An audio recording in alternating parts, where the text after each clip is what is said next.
So over here, you can see that I have 3 videos right here in 3 different layers.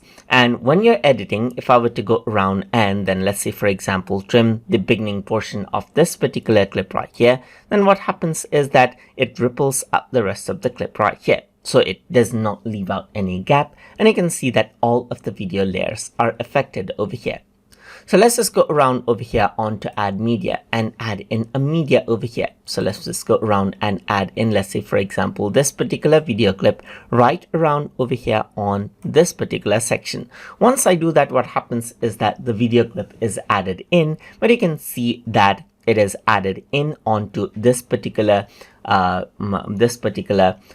video layer right here, and it is affecting the layer on the top as well. So if I were to go around and move this, you can see that it is affecting the layer on the top and the bottom.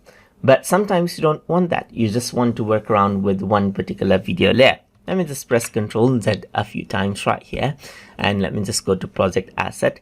And while I click and drag, I'm going to hold Alt on my keyboard now and let it go. And once I do that, when I hold Alt, it is only affecting this particular timeline, as you can see right here, and it is not affecting the rest. So if I were to click and drag this, you can see that it is affecting this particular timeline as well. But let me just press Ctrl Z and hold Alt on my keyboard and click and drag this out, and it only affects the selected timeline once I hold Alt, as you can see. And that is how you can work around with the rippling effect inside of Adobe Premiere Elements.